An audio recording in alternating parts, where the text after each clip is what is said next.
Hey guys, and welcome to another qualifier for Death Before Dishonour.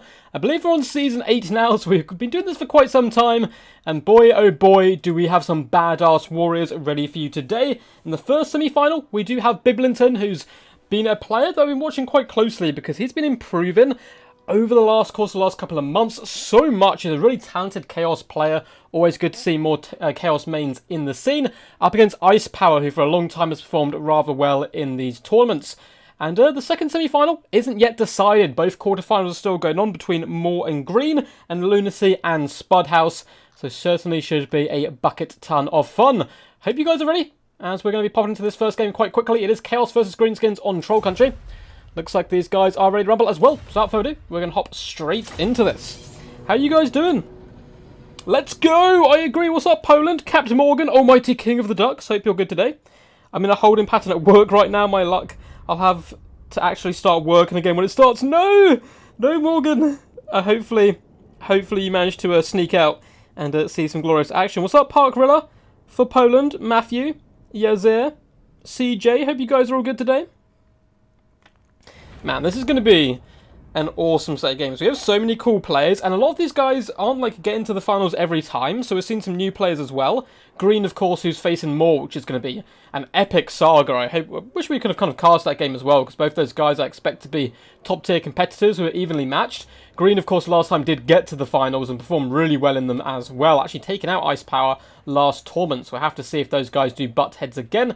But let's go through the build. So, the Warriors of Chaos. Always love to see them in action. Biblington, a man of class and culture, bringing Kolek Sunnyter. But let's look through the rest of his build first. It is a bucket ton of cheap and cheerful Chaos Marauders. They're a little bit drunk. They're ready for a good scrap and just here to have a bit of a party. Second line is going to be Chaos Warriors with great weapons, which is a great choice in my humble opinion. Up against the Greenskins, we'll be able to tear apart a lot of their more elite infantry. We have a double Manticore up in the sky, so trying to play Ice Power's own game, who does indeed love the Manticores.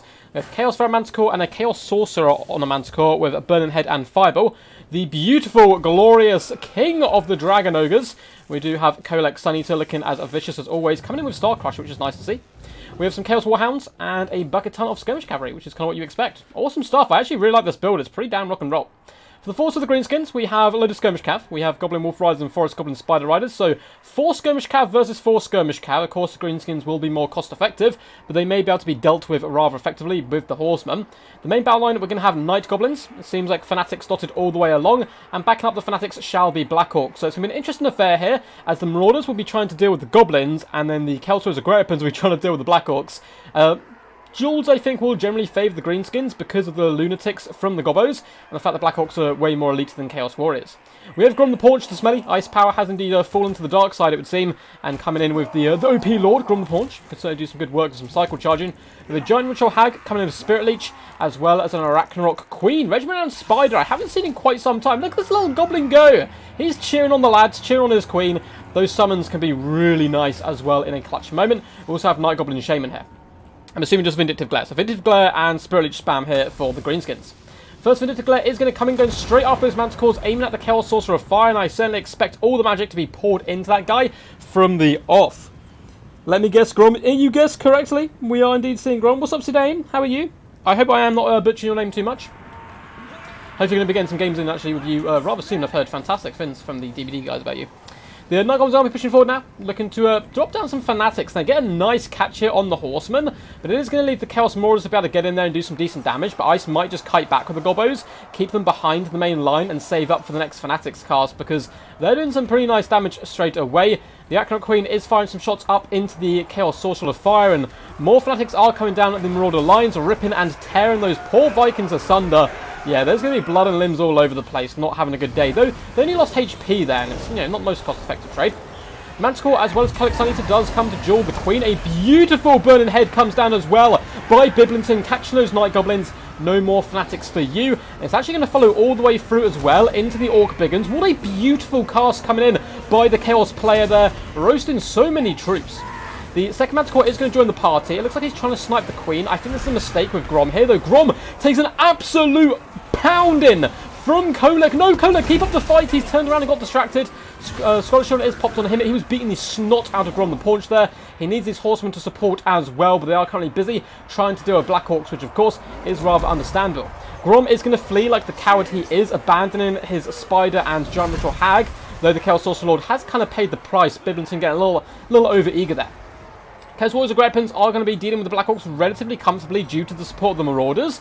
And this is a nice situation for Chaos. You can see Mighty Cleaving Axes up against Mighty Cleaving Axes, both of them taking huge damage. Bibleton is on point today. Chaos Warhounds are also hunting down archers in the back, and Ice has missed this. A lot of his skirmish cav is being overwhelmed, which is a little bit of a disaster. Unfortunately, the Chaos Sorcerer fire is broken. Should be able to rally here. I don't know if Kolek's got enough about him. He's done good damage to the Queen and Grom, but they're simply going to retreat and come back and fight another day. You can see Grom in the distance is going to be regenerating up. We do also have that first Spider hatchling summon. Kolek is just going balls to the wall straight after this Queen, just hunting her down. He is going to have to switch targets, though, to the Giant Ritual Hag. Unfortunately, he is currently struggling to connect, which is a little bit unlucky there for the Chaos Warriors.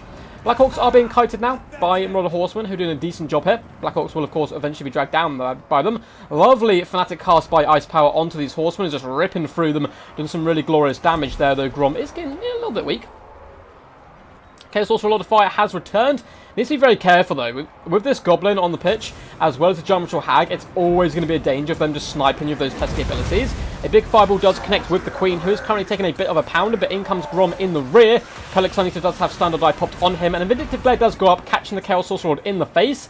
And with that, I don't think there's much hope left for the forces of Chaos. A Burning Head is going to come down the line, but it's catching hatchlings. It's catching all big, and so quite a nice cast, actually. Getting those guys off the field. The pesky Giant Ritual Hag is just hunting and prowling for Kolek Sunita. Marauder Horsemen are continuously throwing axes in, though, at the Arachnoid Queen, and maybe they can pull this back, the Force of Chaos. They've got a good situation going on down here. Actually, Black Orcs seem to be just about winning. Horsemen can kite for days. The problem is just the Greenskin Hero core is going to be quite tough to deal with. Yes, yes. Oh, man. Oh, man. Oh, no.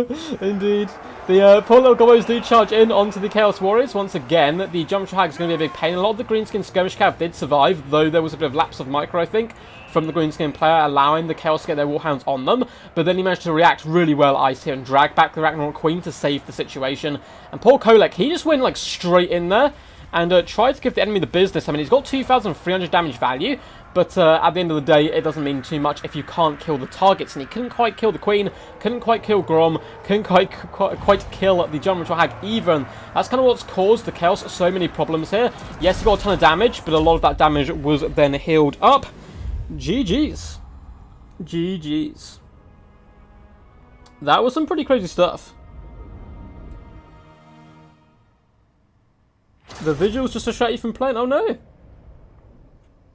Oh man, this game's like such a beautiful game. Yeah, you have to have pretty decent PC though to play it for sure. Well played to Bib and to Ice Power though, but Ice Power is going to be taking that 1-0, although he did use, of course, the underhand tactics of using greenskins, but nonetheless, he put on a pretty fantastic display. Grom, really weak actually, under 500 damage value, but he's soaked up a lot from Kolek, and also was quite healthy into the late game. The hero recorded pretty good though overall, 800 damage value here, 510 on the Gobbo. Phalanx did okay, 500 damage value and 182 isn't particularly masterful, and the AP Gloons only got 600, so actually the Night Goblin's faring a little bit poor. Where did the money come from? Well, the Orc Biggins got 750, the Black Orcs as well performed quite well, 750 and 1000 damage value, with plenty left to give in the tank, and the Skirmish Cav just picking apart the enemy from range, all getting into the 400s, and the Morgrim's Major Marauders up to 800 damage value. The Arachnarok's Queen, 1.9k damage value herself. I think going straight in with Kolek, though he got a decent damage value, was a bit of a mistake. 2.4k damage value is nothing to scoff at, though. 950 on the Chaos Sorcerer Fire. Marauders across the board failed to pay for themselves. Likewise, so did the Chaos Warriors of Great Weapons, some performing slightly better than others. Horsemen, nearly 600 damage value, nearly 500, 291. Yeah, the Skirmish Cav didn't really perform as well, unfortunately, as their opponent's counterpart, and the Manticore just got sniped out early on. I think Manticores are quite risky up against Greenskins due to the Spirit Leech and Vindictive Glare, which is so popular here. So up next, we will be on Eschen, which is a quite a nice big map here. GG's well players. And we'll let the guys do their picks and bans. What's up, Zypher? How's it going, champ? Hope you're all good. Ice and Grom just vibing in a tree together, just chilling.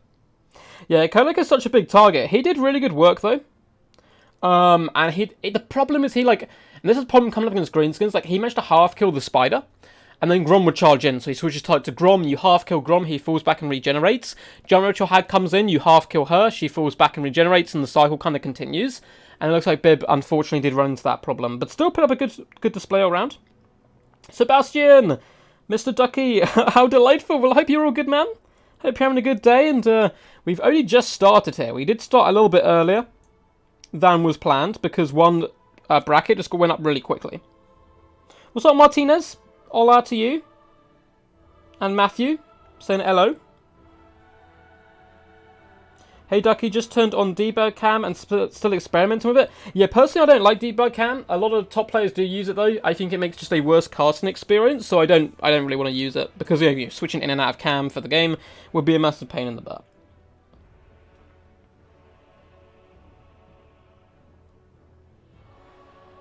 Yes. I am also sad to see Biblington lose. Yeah, it's always sad. I always find it funny when Ice Power plays Greenskins. Yeah, he does have a strong hatred for them, but he has fallen into his ways. Although he's gone Dark Elves here, so going back to his Momo Morathi, picking Dark Elves, banning Wood Elves and Greenskins. So nice competitive picks come in by him. Let's see if our other semi-finalists are indeed ready. So it looks like Lunacy is going to be one of the semi-finalists. Just waiting for the winner of Moor and the green one to come to fruition before we figure out who is going to be in there. So... oh my god. Sorry, Gron Bruno just sent me a meme, which looks rather funny. So it looks like we're all good though. We still got a game to go here, so hopefully by that time, of course, Moor and Green will have finished their games, which I expect. Quack quack. Jesse, hello! Watch your videos, but never caught a live stream. Thanks for the content. Also, Dowie or Die. Man, I do put out quite a bit of Dowie content, I must admit. I'm slightly biased to them, but don't tell anyone. Thank you so much for the donation, man. It is really appreciated. And I will try to do some more Dowie content for you in the future. We had a really fun one the other day, actually, where I was experimenting with, like, Skirmish Dowie. It wasn't a tournament build, but it was like a quick battles build, where we came in with a load of Bugman Rangers, Miners, and Gyrocopters in the air against Coast. Oh, Count, sorry. And it actually worked wonders. It was really good. Close up on Morathi, please. I'll try and get one before the battle starts. I mean, I would simp for the River Troll Hag as well, but still. Well, we did zoom in, I think, on the River Troll Hag. Bib's going Beastmen! Moo! What a lad! Oh, Biblington, you champion of the people. So, all round, Beastmen are still a, okay faction. They're one of the weakest in the game, but that doesn't mean a well-honed player can't use them effectively. I've seen Beastmen win plenty of tournament games, and he can certainly bomb rush the Dark Elves. I think Bib is trying to make himself a bit of a champion of the people. He's gone up against Greenskins, and now he's bringing Beastmen. He's doing this for you, I think, guys. Full Vanguard Dowie build. I wish you could pull it off, but you just can't get a Lord who can Vanguard, which always upsets me. But maybe... Donate 69 for a close-up. Hey. Oh my god, I thought I was going to say. Oh yeah, the Dowie Vanguard build. If they bring in Bugmans, then maybe it's possible in the future. Oh no, Bruce, why is it your least favourite matchup? Because you can't touch Morathi. Yeah, Morathi's very powerful here. I certainly expect Icepower to go double Manticore Morathi. It's like his go-to. And the Mobile Terror is very good up against Beastmen. Now, he can try to counter it to a point with his own flyers, Harpies and so forth. But it can certainly be a little bit rough. It's going to be fun, though. I'm interested to see what Bib brings. He's obviously a advocate for the Dark Arts, coming in with Chaos and then Beastmen. I vote for Biblington. Biblington for president. Oh, a Hydra would be dope, Nick. And the problem I find with Hydras, I don't know if it's just buggy or if it's just me, they seem to break in situations where they really should not break. Like, their leadership seems to just falter, even when they're, comfortably winning engagements. And I've lost battles with them, and it's kind of pissed me off using Hydra, because double Hydra can be good fun as well. Make Beastmen great again. Well, they shall be. They shall be soon, with the DLC coming out. I don't think they're all of a sudden going to be, the greatest faction in the game, but I think they're going to get way more options, which is always nice. And a lot of the stuff that we've seen, teased and stuff to come, looks really fun. Particularly Torx the Brass Bull. He seems like an absolute nutcase, just a wrecking ball to chuck at your enemies. Oh! While I completely forget, let's update the scoreboard. So Ice did take that first game 1-0. So we've got 2 semi-finals, so that's 2 best-of-3s, and a best-of-5 final. So plenty of the games left yet. Let's have a quick check-in. It looks like a Moor and green one still are scrapping out. So we do not know who we're up against yet. The Emperor! Thank you so much, man! You guys are so generous over the last, like weeks and months and stuff. It is really crazy, the support. Thank you so much, man, for the $4.99 donation. I don't know how to customize a mount on my phone, but the Marathi sim demands a close-up. Me and Cypher, thanks for the stream, man. Keep it up. Thank you so much, man. I really do appreciate the support. It is massive to me. And it really does encourage me to, keep going with YouTube and stuff. And, keep that momentum going. Keep up the energy. We'll get a close-up from Marathi, don't you guys worry. This isn't a great matchup for Biblinton, but maybe he knows something I don't. That is true. If you ever found yourself in a situation in tournament where you want to pick a faction which is considered bad against the opponent's faction, but you have practiced it, or you actually like the matchup, ignore what everyone else says and do what you want to do. It's definitely the best way of playing, I find. I was hoping for Torx would be our DLC Lord, so I'm happy. Yeah, man. I'm also quite happy with the Lizardmen version of the Doomslayer coming into action. He's going to be a bucket ton of fun to use. I may do a campaign as well for one of them. Maybe a Centaur-centric build. They are very popular nowadays. So for the Force of Biblinton, we'll go through his first. It is very mobile, so yeah, we're getting a load of Centaurs. Centaur, and not too many actually. Okay, so we have some... I think they're all just basic Centaurs. Okay, so 4 basic Centaurs, quite good at chasing down enemy skirmishers. We have Gore Herds in the main battle line, triple Ungor Raiders, double Bestigors, as well as a load of Razor Gore Herds. This is a pretty rock and roll build, I quite like it. So a fast mobile contingent of Centaurs, Razor Gores, Gore Herds mixed in with Ungor Raiders, as well as a few Bestigors guarding the wings. We have Morg of the Shadowgave, coming of course with his summons, and a Brave Shaman of Wild, coming with Viletide and Brave Scream, which does certainly seem to be the kind of popular meta at the moment. For the forces of the Dark Elves, up in the skies, let's get that lovely little, as close as we can get. She's going to be bobbing around a little bit, so I do apologise. Can I get any closer than that? Ugh. Oh no, Marathi, you've abandoned me. There we go. There we go. So we do have Marathi. Lovely little close-up for you there on her flying Pegasus, coming with her Wand and Soul Stealer. This is the Ice Power Special. You bring Soul Stealer. It's such a powerful spell that, it's all you really need to bring. And she does look pretty badass, I must admit, on her flying Pegasus. We do have double Feral Manticores as well to help support her. We have Bleak Swords and Dread Spears in the main battle line, so not using up too much money. Squadron and Chariots, which are very powerful here. It seems like we just have the one, though. And then we have Sensuous Harvesters, the Doomfire Warlocks, Cold War Knights, Dark Riders, Dark Riders, Dark Riders. So, yeah, pretty cool build of double Squadron and Chariots. Chariots are going to be a big problem here, I think, all round. And I think there's a pretty good Dark Elf build. Bounce Pat actually prefers the Beastmen, but Beastmen, for some reason, I think it's because of Morga the Shadowgave, tend to really like balance of power. It's odd. It's odd for sure.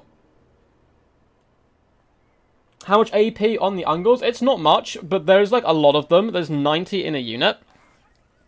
So armor piercing is only 1, which is obviously pretty poor. But, yeah, still 12 base missile damage, and those pebbles do add up. I mean, there's not that much armor, realistically, in this build. The Squadron and Chariots do have 80 armor, which is going to be a pain. Likewise, the Cold Knights with 90 and shields. You don't want to be shooting into the front line, though. He's definitely going to want to be wasting those Manticores, who only have 45 armor. And likewise, Marathi only has 40 herself, so she could find herself in a little bit of trouble if she does get caught out here.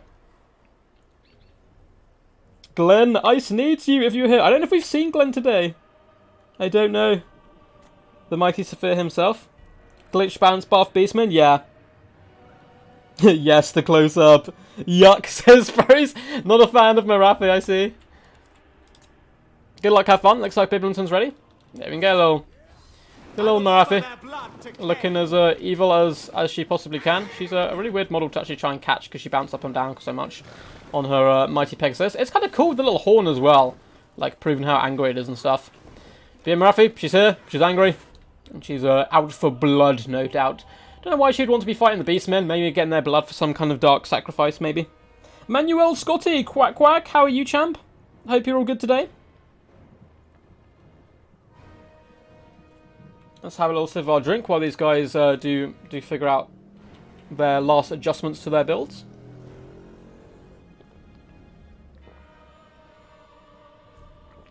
Oh, that's the good stuff. So I do worry a little bit for the Beastmen. Simply due to the Squadron and Chariots. They're going to get such good value. I don't think there's anything to really shut them down. I mean, if the Centaurs and Red Squads can catch them, that's all good. But they're probably just going to be shooting the Brave Shaman and Wilds the entire day. That's all I can see them doing. And if they do bunch up on them, you're probably going to expect a fat Soul Stealer to the face. Does Bib have Manticore Summon? He does not know. He's coming in with just Viletide and Brace Scream. I'm still kind of on the fence with Brace Scream because it's such a short spell. Like the tear effect of it, that it can really struggle sometimes to connect, but it is very cheap. And at the same time can do some decent damage. I don't hate it, but I'm not as in love with it as other people are, but Viletide I am certainly a big fan of. So anyway, Squadron Chariots are going to focus down the Bestigors, which is a pretty damn good target. Ungol Raiders are going to force Ice Power to use some of his micro, though. And bounce these Squadron Chariots around. Centaur's going to flood forwards, just apply some pressure. I mean, it's going to be a little bit in Veil, though, I think. Or in vain, I should say, because they've got 95 speed up against the 84 of the Scourge Runners. So technically they can catch them, but they're going to take a lot of damage on the approach, and this is going to buy time for Ice Power to move his Dark Riders round, looking for the intercept. So Bib, rather wisely, is going to fall back and get behind friendly lines once more. Ungol Raiders shall be pushing up now, looking to rain fire down upon the enemy. Of course, these guys are hidden at the moment, so Ice Power doesn't know they're here, but as soon as one pops up, he's going to realise something's amiss, and that a few of them are indeed on the table today.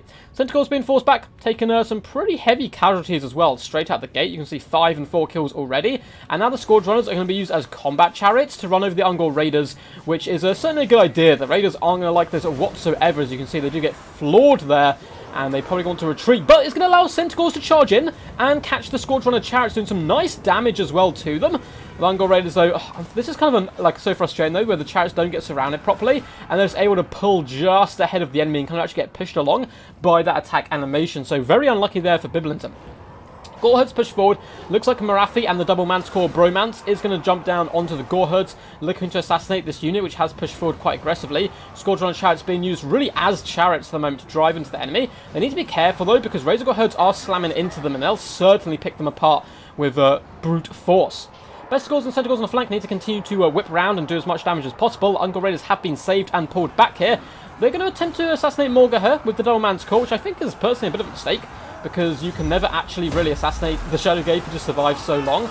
Overcast Viletide is going to be deleting some Bleak Swords. Marathi, if she floats over here, I mean, 3 on 1, should do a good job up against Morga. We are going to see a fat Soul Stealer come down, though the Brave Shaman is going to be hopping into combat as well. The Brave Scream goes down, doing some okay damage there to Dark Riders. We have a Summon of Chaos Spawn who needs to really fall back and protect the Hero Core at the moment. Ungol Raiders are free to fire in, and Centaur is going to be coming in with a lovely flank charge into the rear of this Feral Manticore, and collapse. Boom! That is going to be a dead Feral Manticore most likely, and a second Soul Stealer does come down. I'm not sure if that one was popped by Marathi this time. I think it was. The other one would have been by the Doomfire. Soul Stealer kind of single-handedly carrying the Dark Elves in the middle here. Squadron Chariots doing a fantastic job with their micromanagement, running over Ungol Raiders, and it looks like the Centaurs were forced off by Dark Riders. Bestigors are cleaving apart Dread Spears. Goreherds as well doing a good job up against the Bleak Swords. Unfortunately, this summon was a little bit wasted there. Of course, there's so much micro gone on the field, it's way easier to say than actually see at the time. But even with the summons on the field, it is looking very bad for the Beastmen right now as they kind of get run over. I generally think the Soul Stealers won that game single-handedly on that central bob, saving the Manticores and destroying so much of the Beastmen forces. Centaur's going to be charging, looking to slam into the Dread Spears as Ungol Raiders do retreat. They managed to catch Marathi, but she's going to be having quite a good time there up against the Centaurs. And Balance Power is so close to army losses. So you take an overlook at the map, the Beastmen are just in absolute disarray. That was Blood and Thunder, but not as the Beastmen like it. Just kind of getting slaughtered. We have some Chaos Spawn summons left, trying to deal with the Feral Manticores. I think Bib did okay considering it's such a bad matchup for Beastmen, but eventually no one can stop the power of Marathi. That was a slaughter fest. That was a slaughter. Now, Bestigors are fun, though, Emperor, I think. I do enjoy the Bestigors quite a bit. They managed to survive and do some decent damage. 650 damage value, as well as nearly 500, but basically taking 0 casualties, like very few HP loss. It's just that the rest of the army is disintegrated around them, so Bestigors, maybe it's the new DLC, they've got some more units which will synergize a bit better with them. 500 damage value on Morga Shadowgave, 630 on the Brave Shaman, but the battle just didn't go on long enough for the Beastmen to get value, which is kind of funny to say because often they're the faction which kind of bursts early and fades in the late game, but a lot of the Centaurs did get shut down. For Ice Power, 900 damage value on Marathi was quite tasty there, considering how long the game went on for. And the infantry did okay across the board. The cavalry was used quite nicely to box in Centaurs. The Seditious Halves does 700 damage value. Squadrons 1.1, 1.1 damage value each. And the Manticore's doing okay. 923 is actually quite impressive. And the other one, 665 damage value. GG's. Well played though. Good luck in the tournament. That game was an oopsie. No worries, Bib. It happens to all of us. It happens to all of us. Let's update the bracket though. So Ice Power shall be winning the first semi-final in a dominant fashion there, 2-0. First game very close. Second game was way more Ice Power favoured there, which is good to see though. Some powerful stuff. So let's quickly hop in. It looks like AC Moore did beat the green one 2-1. So now we're going to be loading up to AC Moore versus Lunacy. I think two players who do love Vampire Count, which is quite interesting to see here. Green one bowing out 2-1. He managed to get to the finals last time. Fantastic player. Really lovely guy as well. But Moors and Lunacy, that is going to be quite a treat as well. So let's hop those guys in the lobby. I will send them a message now. Lunacy and more. Lobby is up, champs.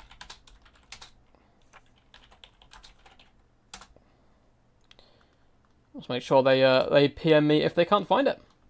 Boop. And back we go. So the maps for this one shall be Tower of Hoeth, Alpine Ridge, and Langwill. So let's hop over to Tower to start with. And there we go. Tower of Hoeth. Mino Bus. That's just a bunch of Minotaurs. Yeah, Mino Bus is considered like a Minotaur rush build. Hey, no worries, Bibbington man. It happens. It happens. Honestly, the double Soul Seer in the middle just kind of doomed you. Like, the Soul Seer is very powerful. I honestly wouldn't mind it to get, like, a small reworking in the patch, I think. Like, Area of Effect, Drain, and Heal is, yeah, pretty disgusting. Hello! So we have Lunacy on the left. So let's set that up quickly. Let's get the scores back down to 0-all. Otherwise it is slightly unfair on Lunacy himself. So let's get Lunacy on the left. I believe this is Lunacy's first time on the channel. Now he's a very, very talented tournament player. Don't let that kind of like put you off. He's won a lot of Logic's tournaments. And that's where I've seen him. He's just only recently started playing in R1s as well. And we get more on the right hand side. More very talented player. He's actually quite often a sparring partner for Ice Power, so if they both make it through to the finals, it'll be quite interesting. Hello! Cool. Cool. Just waiting on Mr. Moore now. I do love Minotaurs. Minotaurs are very fun units for sure. Some of their roll and attack animations really are kind of hilarious. Yeah, Gorbles just don't really work super well at the moment, but they can be good fun still. Dark Elves are bad, but like not that like as bad that they have to have Soul Seer, I don't think. But yeah, it's pretty scary. I don't think Gorbles have Guardian. If they do, that'd be amazing. Let's see. Is more? I don't know if I have more on the friends list. Let's have a look. There is a good chance we do, but a good chance we don't as well. He may well be in offline mode as well, or change his name. That does quite often happen. So I don't think we have more here, which is fine. I can always send him a PM if he doesn't see the message in a second.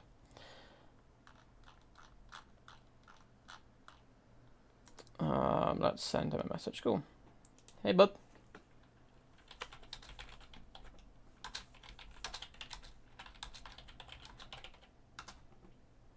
Cool. Send a message, and we'll wait for him to hop in. Yeah, DBD and XMT are like sister clans. No, not all the players here are in the DBD clan, Joe.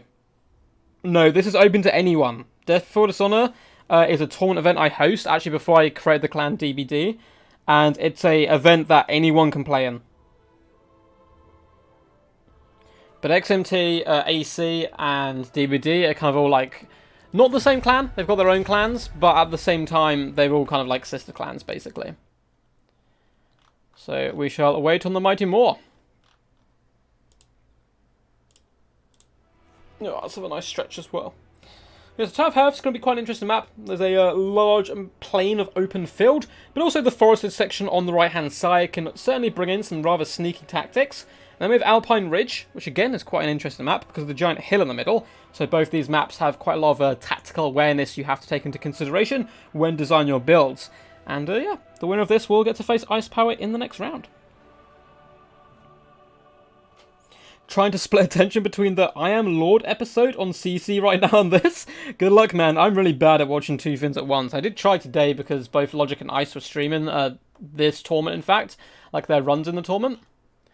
But like, it's so hard. I had to like mute one and just listen to the other type thing. So Moore might have been doing a practice game because he probably expected the first semi-final to go on a little bit longer. They tend to take about an hour, and that took 30 minutes. So we'll give him a couple of minutes to respond. And if he doesn't, we'll eventually have to try to contact whoever he knocked out and get them in if Moore doesn't turn up.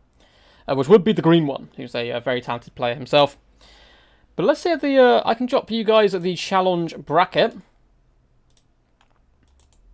So you guys can see, right there, how the tournament has gone so far. Very impressive work. I mean, for Poland as well, managed to take out Grombrindle, which is huge, before getting taken out by Biblinton himself. Ice Power, he has had a pretty tough run of it. He had to come against Alric Roll, who's a very talented tournament player, managed to beat him 2-1, took out Magic Bird and Kafka as well, so he's had a pretty tough time. As for AC Moore, going to war against Logic and the green one certainly isn't easy, and Lunacy played against a VM member called Ergo, who I actually haven't seen before. I think this was his first time playing the tournament, and taking down Neckbert and Spudhouse, which isn't an easy affair whatsoever. But yeah, should be some good fun. Should be some good stuff once we get more in here. Hopefully he hasn't gone to sleep or anything. Let's check my Discord. Boop. And make sure he's not in any of the chats either. Cool. Let's have a little sip of our drink while we wait.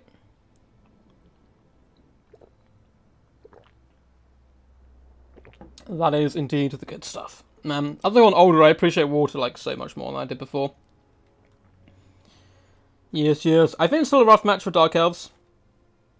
Yeah, Dark Elves are fine. Like, they're not like powerful. I wouldn't put them in like the top half necessarily of factions, but they're definitely not like terrible.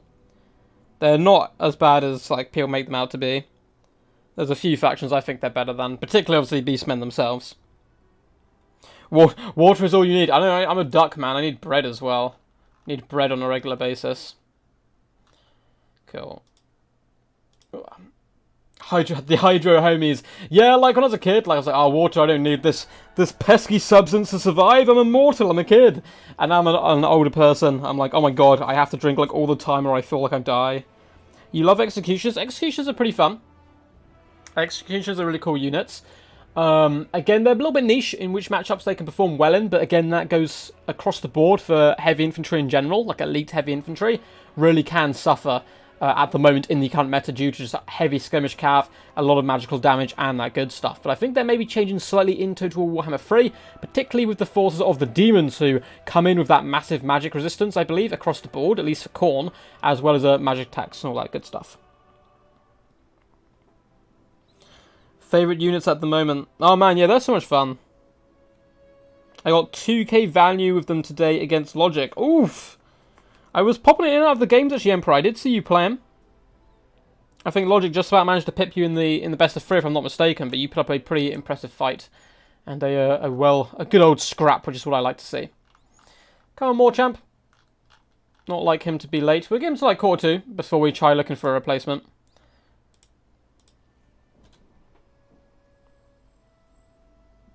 Oh, is his name I lose, therefore I am. Oh no! Oh no. Where are our boy Mora? I don't know. He literally just finished the semi-final. So he might be taking a quick break, thinking that the first one was gone for a little while. It does seem that he has popped online on Discord now, which is good news. So he should be able to get back to us. Apologies for this downtime, it does happen when doing live events and stuff. And he is typing, thank God. So it looks like Moore is on his way at last.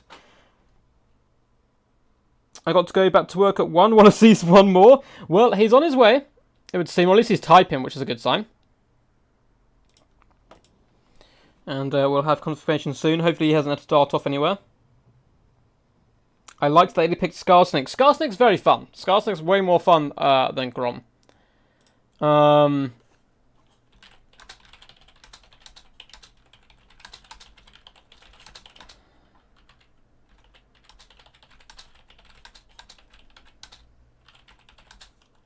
Cool, more saves going to me at 5 minutes.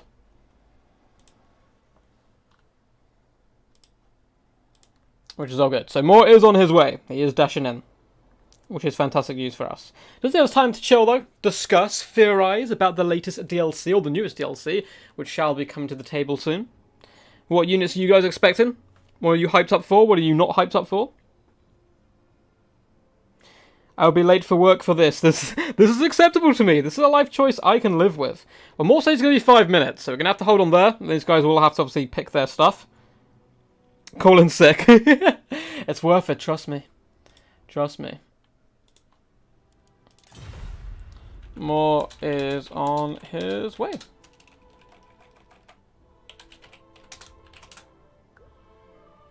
Just let Lucy know, because he might not know what's going on here. Hype for the nerf? Yeah, I'm hyped for the greenskin nerfs, for sure. I want to be able to play them again without feeling like I need to shower afterwards every time. Because they're such a fun faction. The voice works amazing.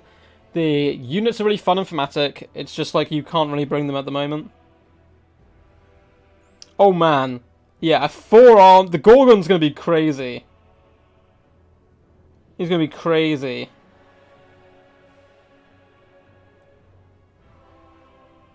They will fine you for 20 minutes? I'll be fine without you. Oh my god. If you said they'd fine you if you're 20 minutes late, I'm like, go man, it's not worth it. You can watch this later. The whole thing will be uploaded. I may have put timestamps in this one. As we obviously are having a bit of a break now. But yeah, that could be a bit of a problem. But yeah, the Gorgon's probably the big beastie for Beastmen that I'm looking forward to the most.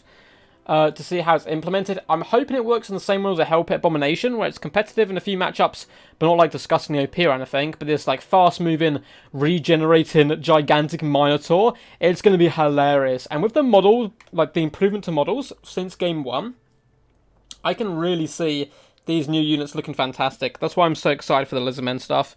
Because CA in, like, I don't know, the last like 4 or 5 DLCs, or maybe 3 or 4 DLCs, have really upped their game on the models, so I'm rather excited. No worries. Cool, more says he is launching up now.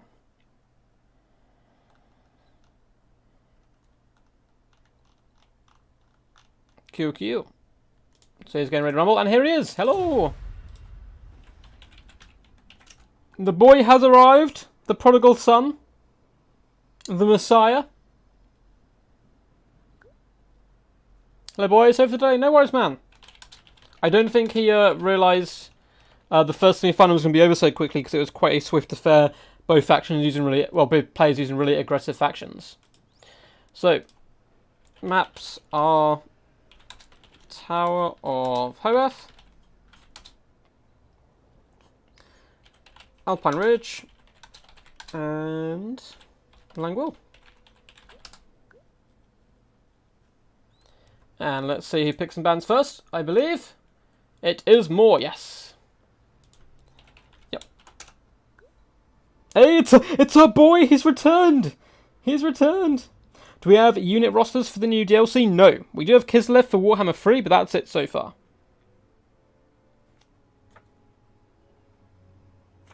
Yeah, I think the Gorgon's most likely going to be the big boy, Bowmore. Happy to see you playing today as well, man. Hope you had a good fun time. Bowmore's a very talented player. Pretty nasty with his Skaven forces. Yeah, the Witch Hunter indeed has kind of fallen out of meta quite considerably. Accusation's not as good as it once was. I think they're still okay against Lizardmen. I still like Witch Hunters in that matchup.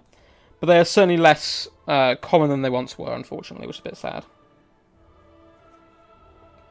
So AC Moore is going Chaos. Banning Vampire Counts, which is a must ban. You have to ban Vampire Counts because they are disgusting against Chaos. It's almost giving your opponent the win, I think. It's that bad. Generally one of the worst matchups in the game, which is kind of surprising because they're two factions which you'd think that wouldn't be the case for. And greenskins, of course, because greenskins are a pain in the butt. But Lunacy shall be going with Wood Elves. Wood Elves, if he goes for an air core here, could really trouble the Warriors of Chaos. But again, it comes down to all these guys picking like how their builds kind of like play out. But it certainly can be quite fun. I see a lot of people use Chaos to actually counter Wood Elves and use this kind of rush style of play to their advantage. How do you think they'll do Torok's tankiness, ward save, or healing? Probably just a bucket ton of armor because he is the brass ball. I don't expect him to have regen because I don't think he had it in the lore. I don't think.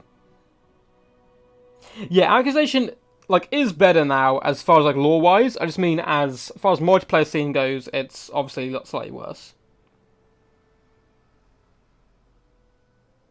I love it when they ban the orcs. Yeah, Gelt Double Witch Hunter used to be a meta. It's kind of funny when you look back over the lifespan of Total War Warhammer 2 and 1 for that matter, and see like units which were memes become really powerful, and powerful units become absolute memes. Like take the Ancient Salamander for example. I know that's like relatively recent compared to some stuff, but like how it's done over its lifespan of being like a must-pick for Lismen to almost being a complete non-pick in almost every matchup, and then one or two players actually bringing it back in recent times up against factions like Dwarfs and High Elves. It's really quite funny.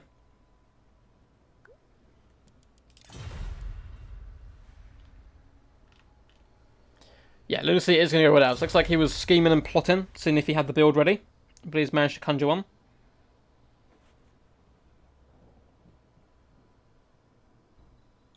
Yeah, it's true. Yeah, Single Blobs and Flying Goon Squads can be scary. Although it's less common now. Like, those things used to be super popular, and now, like, Skirmish Cav's taken over. Skirmish Cav is the meta. And skirmishing in general. We'll have to see what Moore has planned here. Now, you can contest the air slightly with Manticores, but you're most likely going to get kited away by Sister Twilight and other such units. Lunacy could go full cavalry. I actually saw a game between Icepower and Alec Rowell early on, and it was full skirmish from the Wood Elves. Just hitting and running, no ground forces, just cavalry and flyers. But it can devolve into a really long game.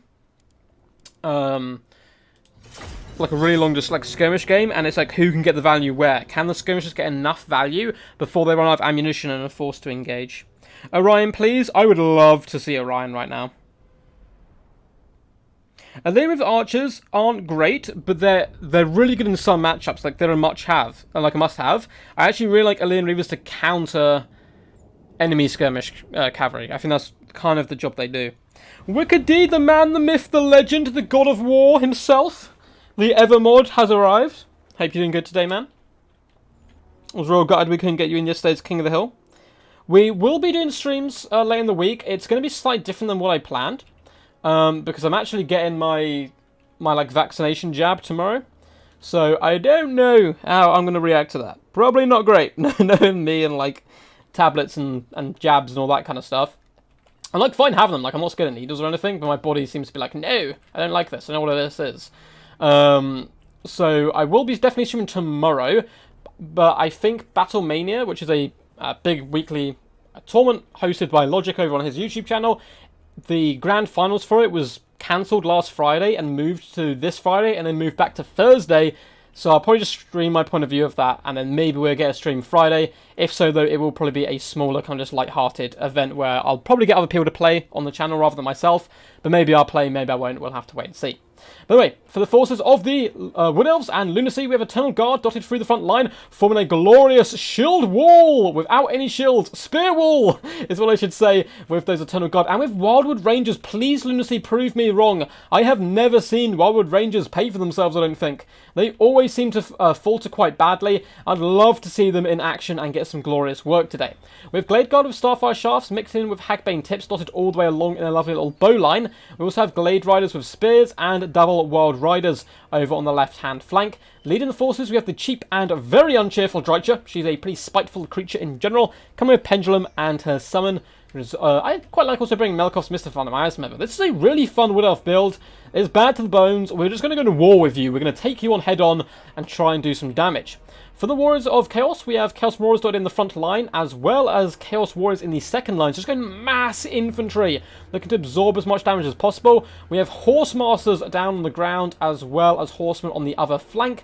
Up in the skies, we have double Feral Manticore, taking a page out of Ice Power's book here. And we have the Everwatcher, the greatest duck in Chaos history, coming to the forefront with Searing Doom and Plague of Rust.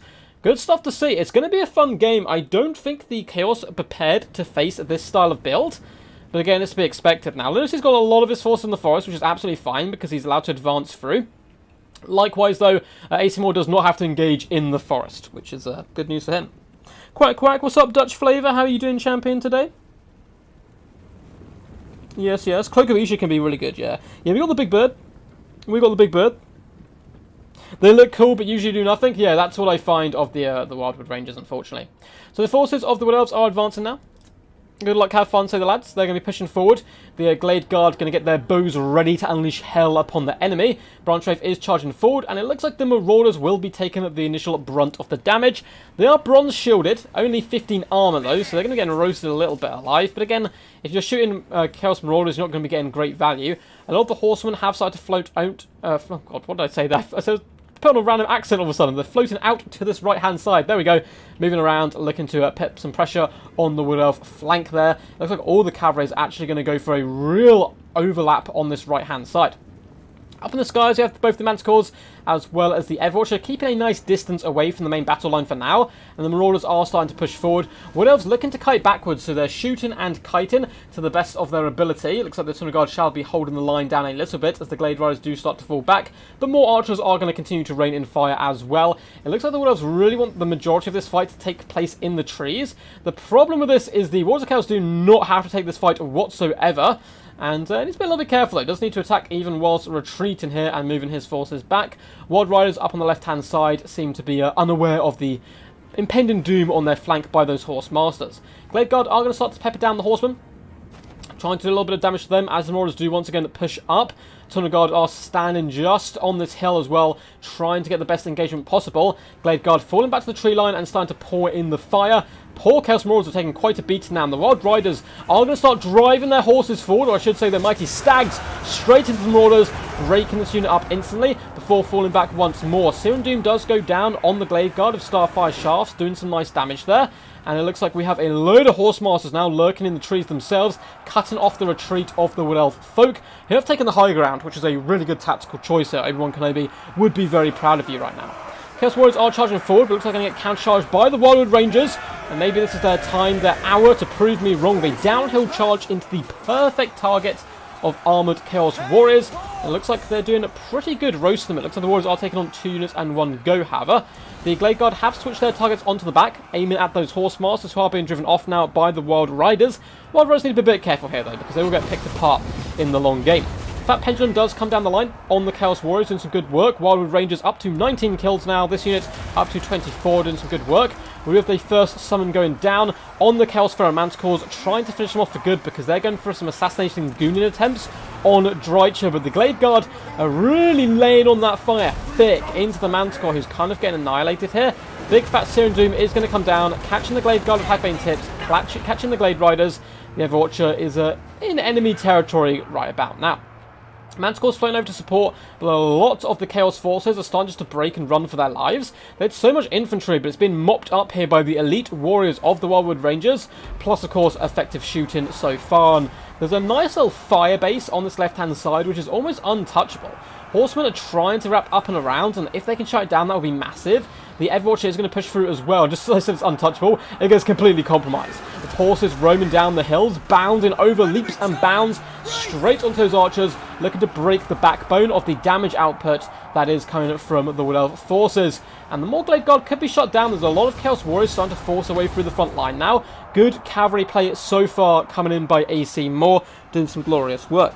Wood Elves are looking pretty good, but it's all of a sudden got a little bit dicey with all of their archers being shut down. Searing Doom once again is going to catch the Glade Guard. Beautiful cast here coming down by AC's Moore, and yeah, that's some disgusting damage might be enough to make them waver slightly. But Wildwood Rangers with Drycha are overwhelming the Chaos Pharaoh Manticore, particularly with the support of the anti-large Eternal Guard.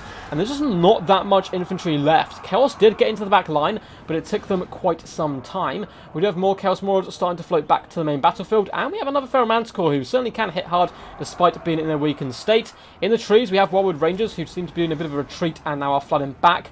Wild Riders trying to hunt down these Chaos Marauders.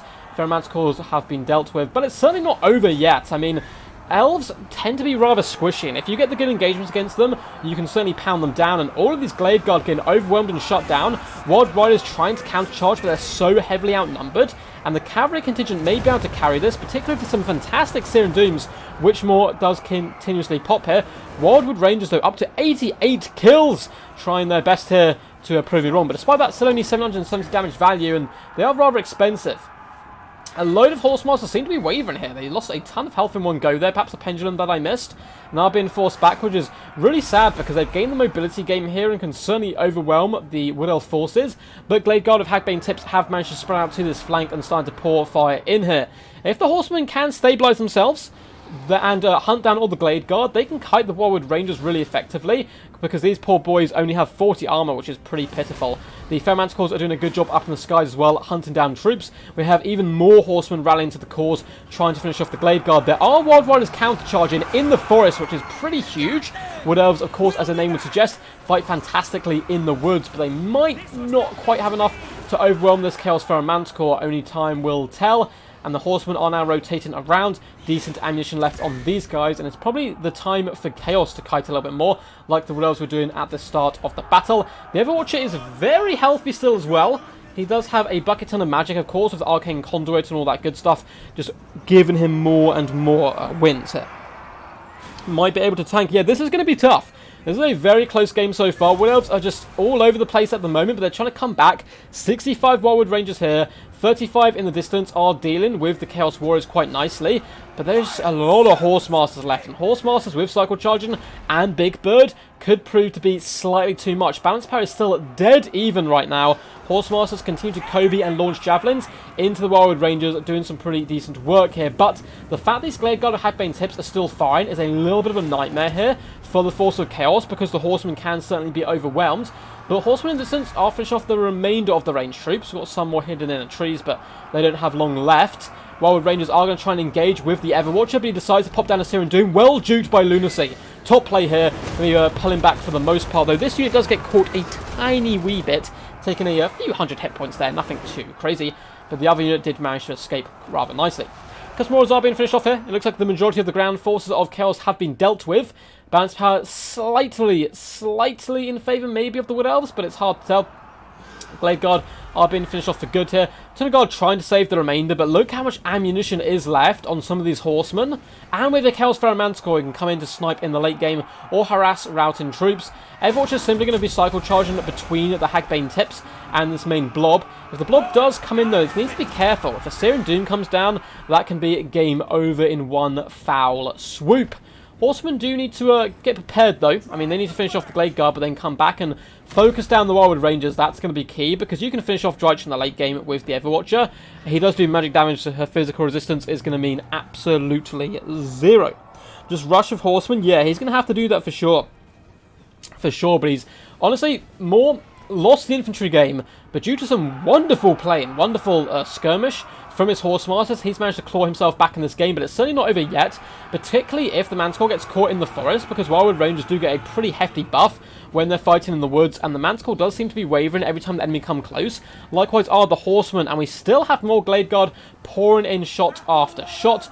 Everwatcher is currently fleeing from Drycha, just looking to hammer down at the Glade Guard with Hagbane Tips and force him off the field. We have some of the Chaos Marauders who have rallied to the cries of the Everchosen. The Everwatcher, so the Evers, looking to come back and feast upon the souls of these Wildwood Rangers. You currently are receiving quite a few thrown axes to the face. Eternal Guard shall be driving them away, however.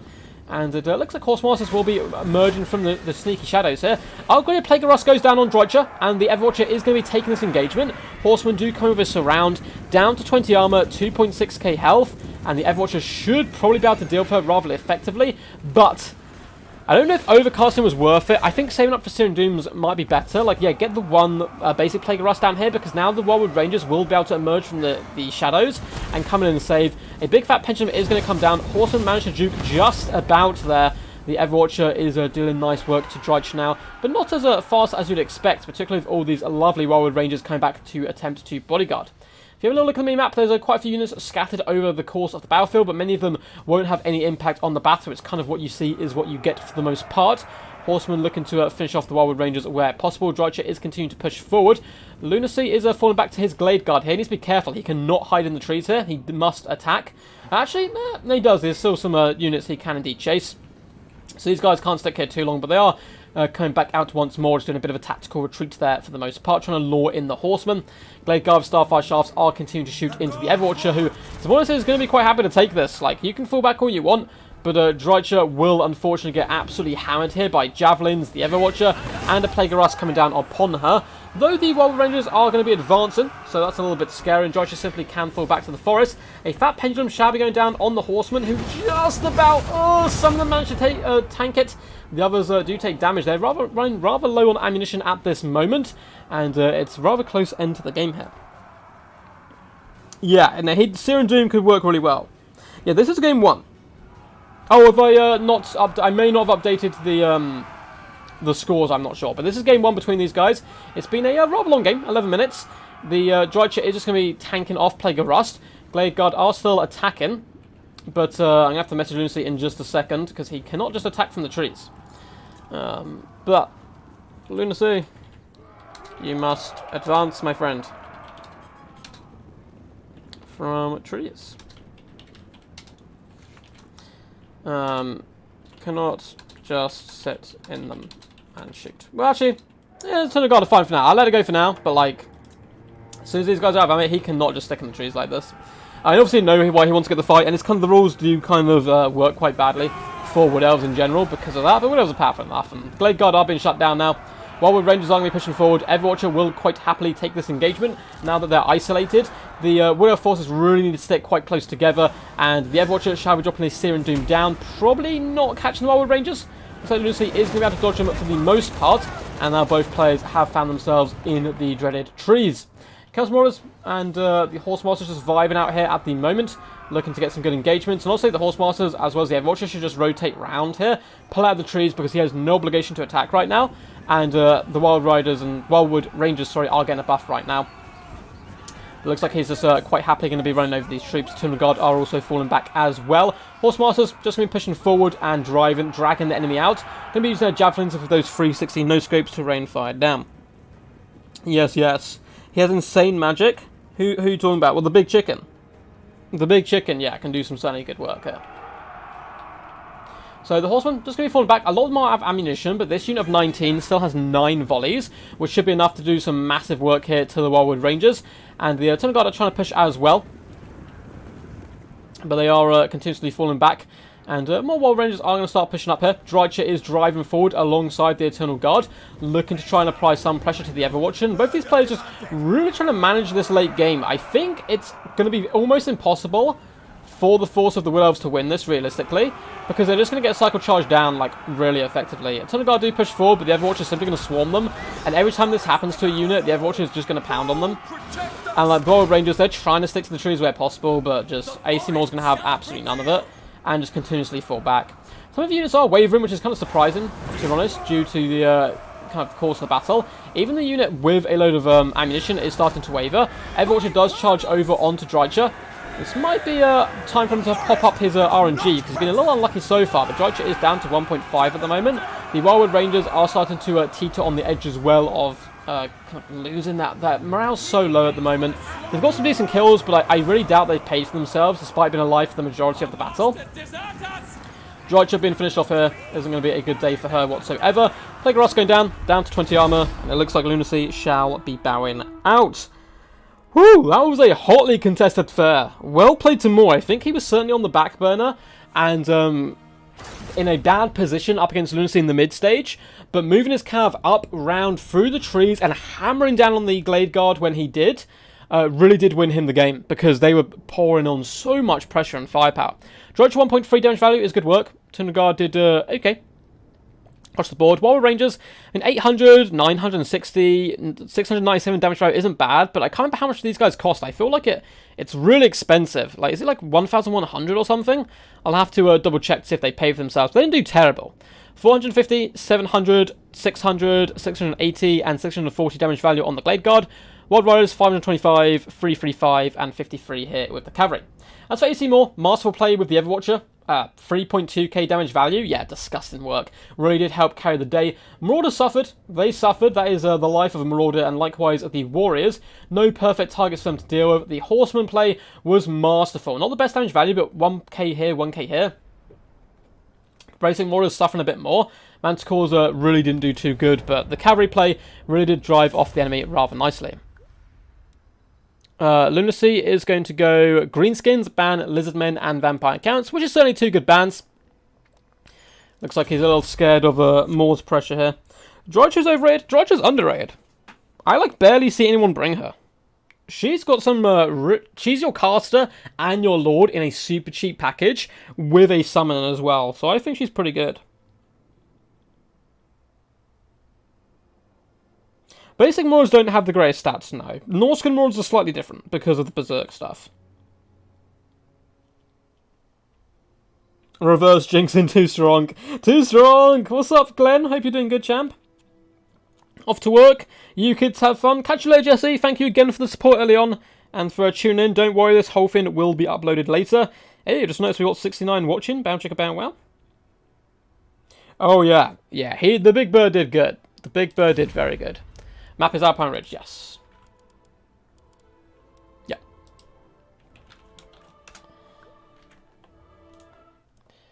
Boo, boo, boo.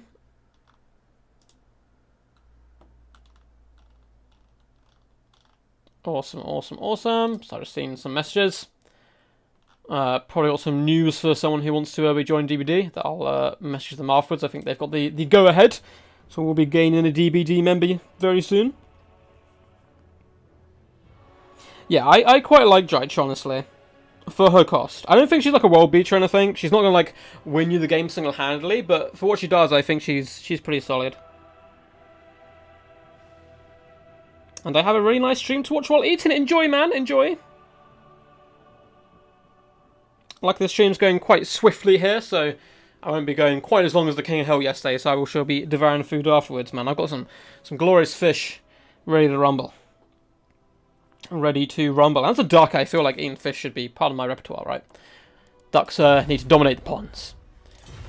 So looks like AC Moore going to go with Empire. I think Empire is a really good solid pick, actually, up against the Greenskin forces. You got Knights of the Blazing Sun, you got Volkmar, you can kill literally everything. Yeah, Flaming Sword Ruin with those two units as well, and the rest of the build. Just go with a load of Free Company Militia can work pretty nicely as well. Even handgunners, triple handgunners, Flaming Sword Ruin them. They'll obliterate trolls, they'll obliterate Grom. And funny enough, I don't see trolls anymore. Trolls were really popular a while ago. They seem to have gone out of fashion slightly. Ancient Tree Man is underrated, I would agree with that, though. The Ancient Tree Man is quite nice. The problem is he gets overshadowed by Durfu, who's very powerful. Durfu is very powerful indeed. Boo, boo, boo, boo.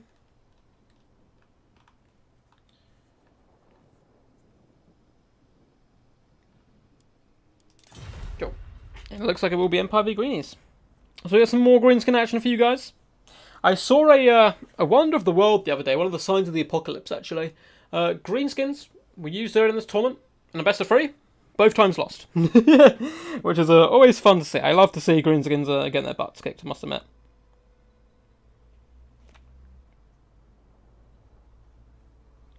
Hope player in my region will be large enough like you guys here. Whereabouts are you, Joe? Whereabouts are you?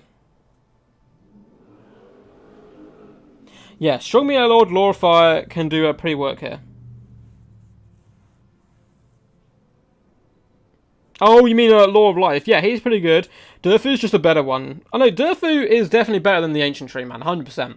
Manticore Summon, Sword of Daith. Oh, it's disgusting.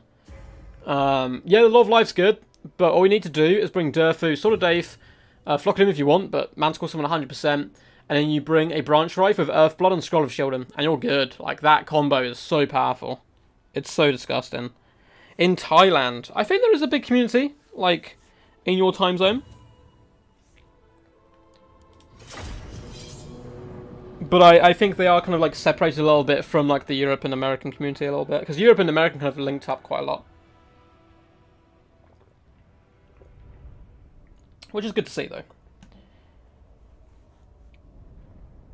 It's good to see. Oh, some nice little stretch.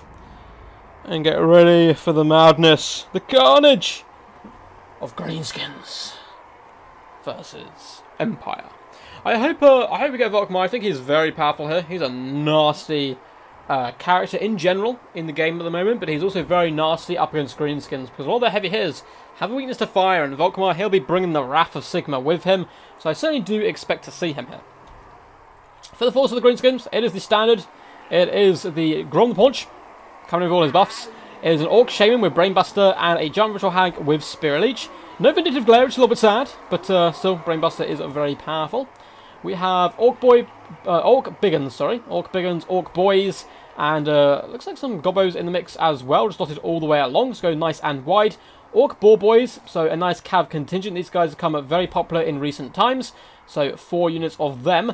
And then we have the Forest Goblin, Spider Rider Archer, and Morgrove Mangy Marauder Corps, which you would expect to see, but not a huge amount of skirmish cavalry. Now, the reason you bring the Orc Boar Boys is to pin in enemy knights, but also to pressure their back line, because it is a bit of a problem, the Empire back line, for the Greenskin forces. Speaking of the Empire, we do have double Empire Knights, we have double Huntsmen as well. And it looks like we're forming a defensive box here, it would seem, alongside a Hellblaster Volleygun. No way! Is more? Oh, more, you beautiful human. Moore is doing my favourite Empire tactic in this matchup, the double flaming Hellblaster Volley Gun. You're probably thinking, Duck, what on earth are you on about? Well, you take a Warrior Priest, he comes in with the Banner of Eternal Flame, which we'll look at just here, gives 8% base weapon damage, but more importantly, fire damage in a 40-meter radius, catching the Hellblasters, giving them fire damage, meaning they will eviscerate Lord Grom if they can catch him, or the Giant Ritual Hag. Swordsmen will be making up a battle line, including the Sigma Suns, dotted all the way along. We have double Huntsmen in the central pocket protect them, Flagellants in the back line. We have Empire Knights, so 9 Knights of Blazing Sun, having to go a bit more cheap with the Knight Corps. We have a Bright Wizard as well, Burning Head, Fireball, and a Volkmar the Grim. This is one hell of a build. I love it. I love it. Rubik's Raptor, the man, the myth, the Raptor, the legend. How you doing, champion? You've made it just time to see some really beautiful stuff. Some really beautiful stuff. Yes, yes. It is impossible to cooperate stream times, Nick, I'm afraid. It is literally impossible. With the amount of times people want to stream, it just never works. But yeah, Hellblast Volley Guns will be moving up, looking to unleash hell upon the enemy. Forest Goblin Spider Rider Archers will, of course, be taking a look at this build and thinking, oh no, I do not like the looks of this. Skirmish Cav will be whipping around the wings, and maybe a delayed charge will be coming from the Greenskins, because he does not want to work straight in to the double Hellblaster Volley Gun. It's going to be very scary stuff for sure. Goblins will be moving forwards, as well as the Orc Biggins, very slowly, going to take the high ground here, but the Empire don't really care. They're going to be moving forwards themselves, like in minute steps, because they want the Greenskins to have to rush down onto the low ground and into the fire of the Hellblasters themselves. Yeah, there's a big Chinese community all around that you'll be able to play with from Thailand, I assume, Joe. They do have a completely different meta, though, so it will be quite difficult to learn, I suppose, compared to this. Giant Ritual Hag has just crested the hill, and going to be poking her big butt over looking at the Empire. Hellblaster Volley Guns are rolling forward, and if Lunacy isn't aware of the Warrior Priest, this could cause all kinds of trouble. She's trying to get close enough to Spirit Leech, which has now gone down. Are the Hellblasters firing it? They are indeed. She's going to have to get out of dodge pretty damn quick. It looks like the Hellblaster says it's firing, but I don't see it shooting at all. Oh, here it comes. In comes those flaming shots. She does manage to juke for the most part, though, which is good micromanagement by Lunacy, so he is well and truly aware of the damage output these guys can bring to the table. But she is taking a bit of a pound in here as well. Lovely little fireball coming in. But she's now going to fall back behind the hill, and it's just like, hey, got a free Spirit Leech, going to heal up, and ignore the rest of the damage you do start to pour forward. Grom also may be using a deep reserve role here, I would like to think. Greenskins are moving forward now with more Ghost Mage Marauders, looking to pepper the flank here as much as possible, and the Greenskin forces once again shall advance. Hello, hello, Quack Quack, how's it going? My favourite RTS bird, what's up, Crontap, how's it going? Glad to catch a live stream, keep up the great work, thank you, I will certainly try my best. I will certainly try my best. Greenskin forces will be advanced now. Volkmar the Grim is going to be amazing against this build, like amazing.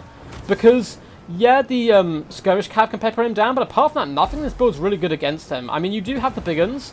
Volkmar can do some good work on them. Forest Grim Spider Rider Archers trying to push through the gap here, but Volkmar will be counter-charging them, catching them, and dispatching a few of them. The Hellblasters! No, I missed the glorious volley! It rinsed the giant River Hag. Hopefully you guys saw that in the background, down to 1,000 HP. Yeah, she should be able to retreat and recover.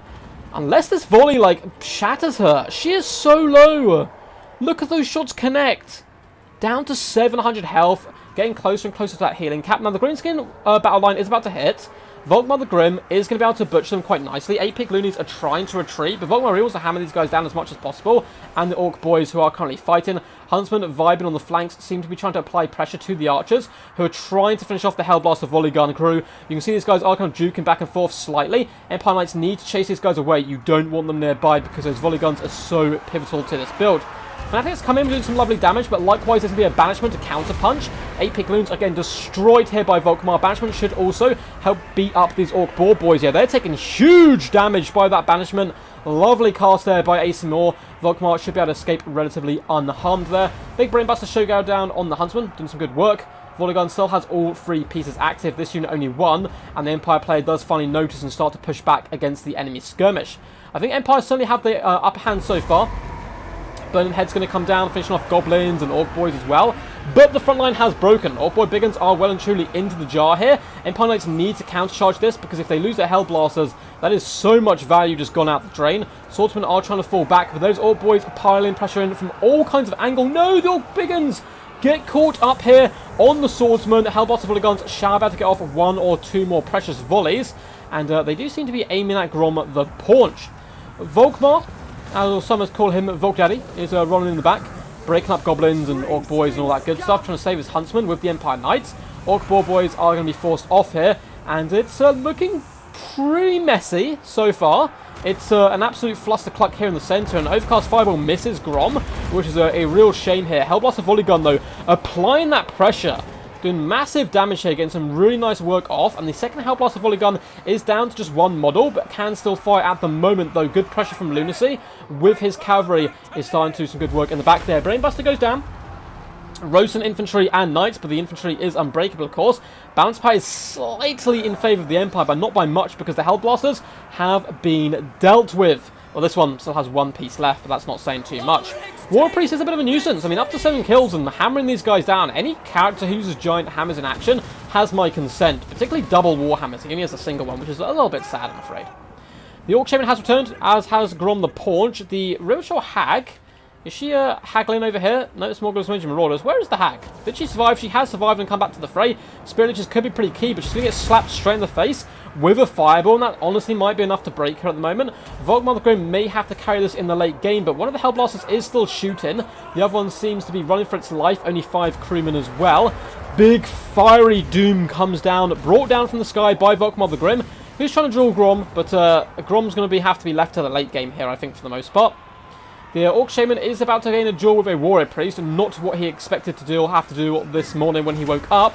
And the War Priest is certainly going to be able to give him a bit of a smite in here if the Shaman hangs around for too long. And 1 or 2 more Fireballs may be enough to finish off the Giant Roachor Hag, who currently is running for her life, once again getting pounded down by the Hellblaster. Though I don't know if it's getting the fire damage at the moment. The War Priest is relatively close in nearby, so the Giant Roachor Hag may unfortunately be doomed here.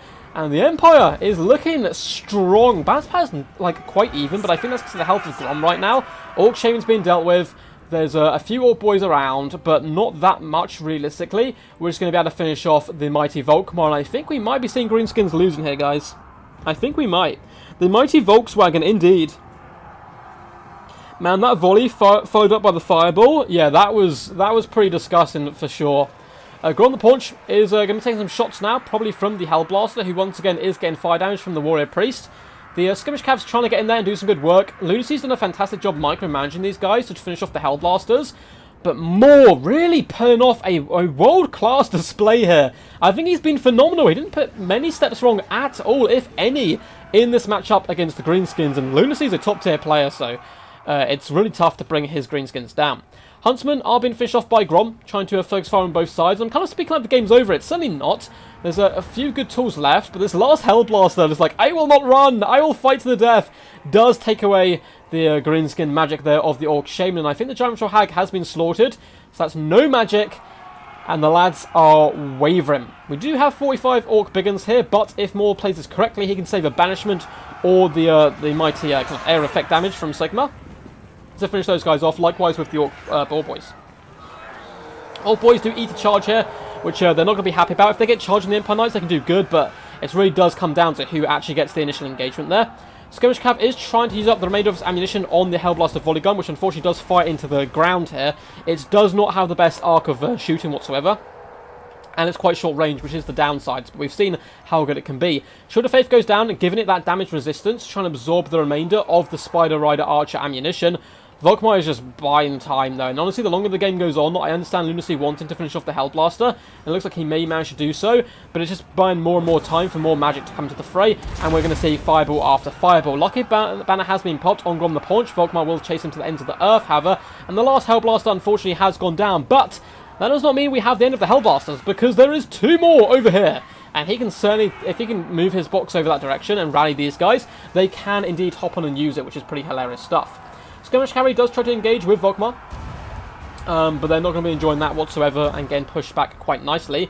Skirmish Cavalry is now out of ammunition. Grom certainly does want to try some cycle charging where possible, but Empire Knights are going to be hunting him down and maybe even box him in place, which could be quite troublesome. And the Empire still have their infantry of their own. These absolute crazed lunatics of Sigma will do okay up against a lot of the goblins, although the cavalry cycle charging them could be a different story. And Volkmar's just hunting Grom right now. He's like, you're right, you're trying to cycle charge me, I'm going to try and cycle charge you. And is really giving a bit of a pain to Grom there. Looks like these guys saying ready, good luck, have fun, and all that good stuff. Forest Golem Spider Rider Archers have been finished off now for good. And we have more Ghost Mage Marauders actually. Left in Deep Reserve with 14 ammunition. These guys have really good AP. And it looks like they are fighting to the Empire Knights, which is good to get them off the field. I think fighting to Volkmar is going to be a necessity though, because nothing else here can beat him. Grom can do okay, but once his buffs go off him, of course that weakness to fire will really pull apart quite big problems. It is 1-0. Sorry if I probably forgot to update the scoreboard. The sentient mushrooms are losing, said Lord Corn. They are indeed, my friend. They are indeed. And, well, saying that, they still have a lot of old boys left, so it's certainly not over, but it is looking really rough. I can't really see much here. Taking down Volkmar. It looks like Moore keeps trying to finish off the game. Coming with his banishments and stuff, which he could probably save for the end game if he really wanted to, but at the same time, he's probably feeling quite confident. This Orc Biggin unit is just about to get absolutely slaughtered.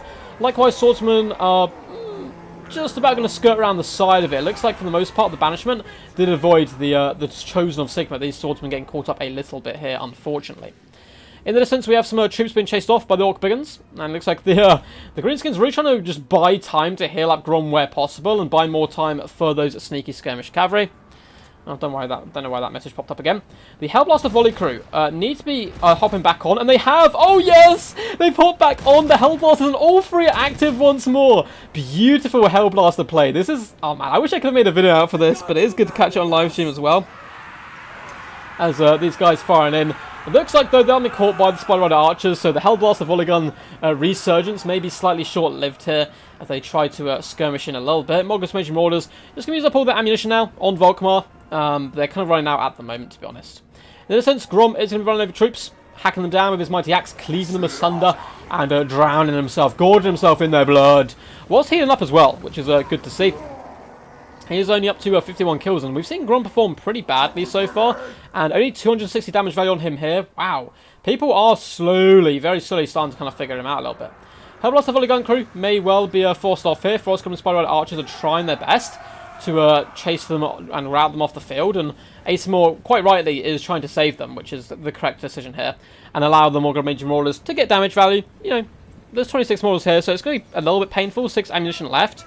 but only 362 damage value so far, and they actually kind of find into Warrior Priest and stuff now instead of Volkmar. I don't really know what Lunacy's plan is to drag himself back in the game, but finish off this Hellblaster Volley crew is certainly a good way to start the comeback. 100%. Oh no, is it saying 1-0 or is it saying 0-0? Who knows? Who knows? Well, the rest of the Empire forces are engaging, pushing forward, driving out in different directions. The Hellblaster Volley gun, unfortunately, has been finished off by the Spider Rider Archers, which is sad, duck noises, because I was loving the Hellblast action. And the Empire can just, yeah, like, rock up, come at me, bro. What are you going to do? Morgos Major Marauders can kite all they want, but up against such glorious warriors of Sigma, there's not too much you can do here. And they're just going to be kiting back and forth, slowly pushing the enemy. It looks like they are trying to finish off the Warrior Priest. The fire damage that he's given to all the ground troops is quite nice here, of course, coming up against Grom. But Volkmar, yeah, he is quite happy, I think, to tank this. I don't know why I keep saying there's a message, but there doesn't seem to be one. That's odd. Some sort of glitch there. We have a bit of a standoff, so both players must attack. Looks like the Greenskins are moving forward, and the Empire shall match them. Oof, this game is still going on. It's very close to finishing Ice Power, so get ready. This is going to be over in the next, like, minute or so. It's been a very long game so far. Morse doesn't really have to push because he doesn't have any way of catching these guys. But I'm going to let them know. Both players must attack. They're both just kind of vibing right now in a bit of a stalemate. And not really doing anything. The Spirals have pushed in and Empire force them off now, but after that's been dealt with, both guys have to go for each other.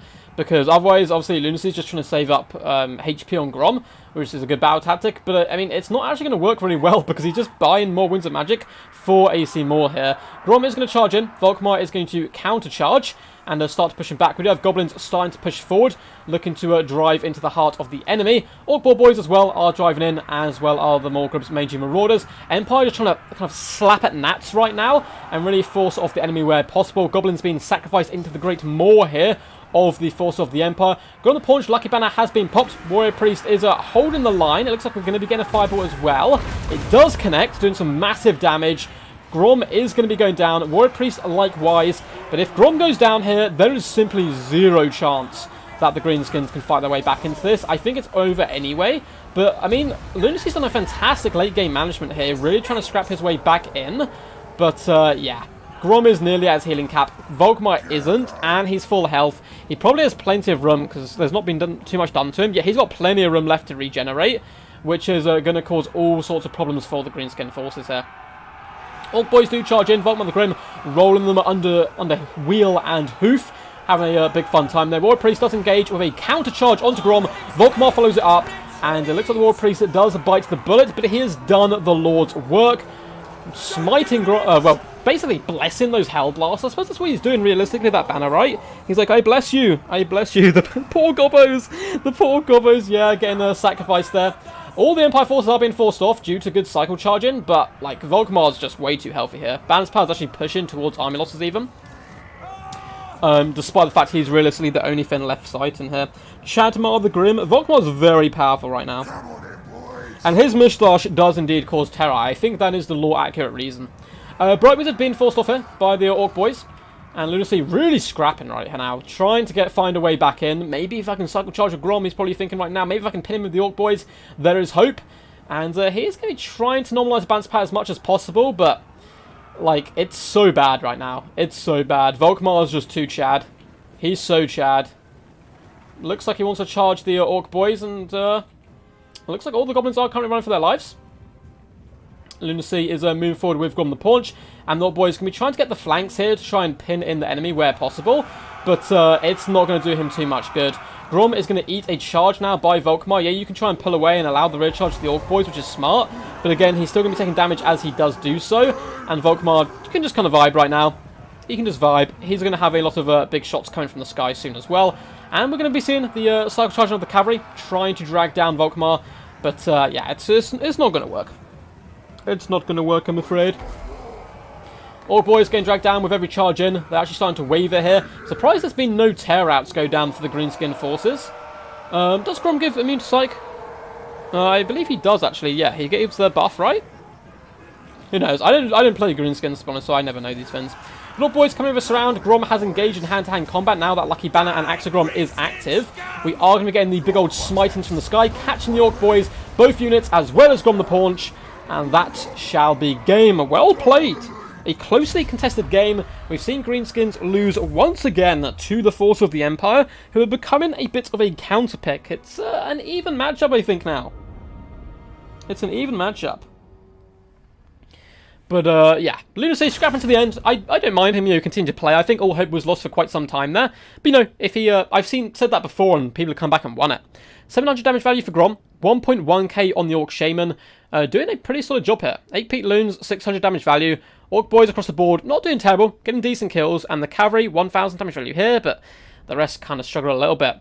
900 damage value on the Skirmish Cav, 500 more Ghost Mage and Rollers doing some good work throughout. But man, these Hellblasters, 1,700 damage value, and more importantly, assassinating the Giant Ritual Hag and laying a smackdown on Grom the Paunch. Also, it kind of forced Lunacy to waste a lot of his time shooting them with his Skirmish Cav instead of Volkmar. And Volkmar, 3,537 damage value and full health at the end of the game. Yeah, Volkmar's powerful. 1,000 damage value on the Bright Wizard, the War Priest 750, doing a good job. And the Infantry, nothing too crazy, but it held the line and that was its job. Huntsman doing okay. Empire Knights actually pulling really well. 1,000 damage value and 716. GG's. GG. I've seen this face before. I think these guys are training partners. They face each other quite a lot. And we will be moving on to the Northern Chaos Waste. And I will update the scoreboard because I completely forgot through that set. Apologies. So, more. Did manage to win that one.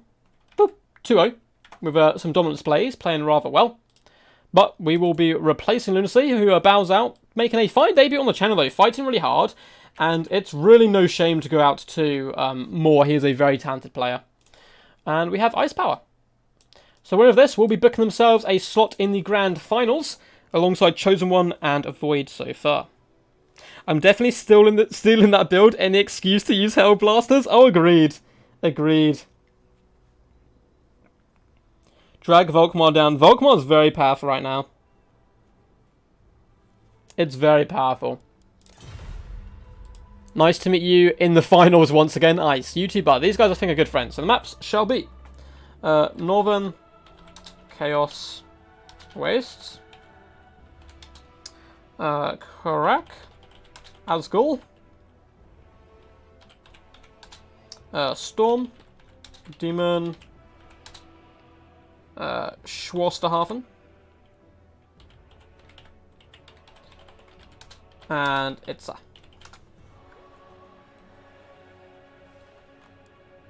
Yes. Man, oh, you can make fire mortars? Oh, that's so funny. That's so funny. Like, anything they just like long-range fire is always hilarious. What was the great dilemma? Oh, it's just that there was still 2-0. Yeah, honestly, I've been seeing Greenskins get their asses kicked quite a bit recently in the tournament scene, but I guess players have just, had to prepare so much for them. Ice Power's picking Greenskins, so I think we all know who to root for here.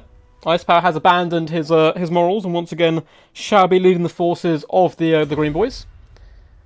And AC Moore shall be going at Vampire Counts, which I think all round is a relatively strong counter. Ice Power actually banning Empire here. He doesn't want to mess with Volkmar the Grim. Also banning Lizardmen, which is quite good. Let's hope my vindictive glares don't miss this time, he says. So it looks like these guys have played this matchup quite a bit. I'm going to be gone for 2 seconds, guys. Just going to turn my light on in my room, and I'll be right back.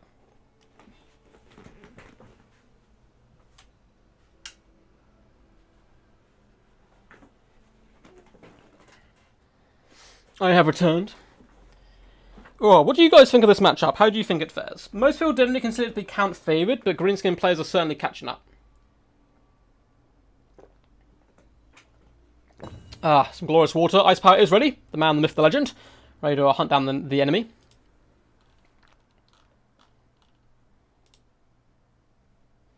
Do-do-do-do.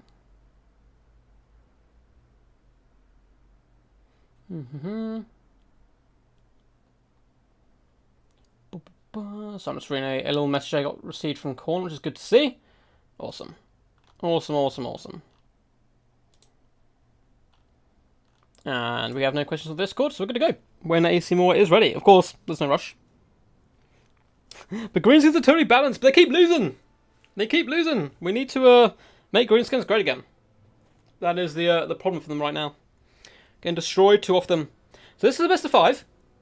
So we're going to see at least 3 games, and these guys are evenly matched, so I don't think it's going to end up being a 3-0, but I could be mistaken. AC Moore does seem on fine form today, likewise Ice Power. The game against Biblinton was close, the first one, the Chaos one. Was a little bit rough, but he managed to pull through that, and then onto a greater fins. Greater fins indeed. Glad to have so many of you here, though. If you guys are enjoying, make sure to leave a cheeky little thumbs up. Really helps support the channel and push it out to more people.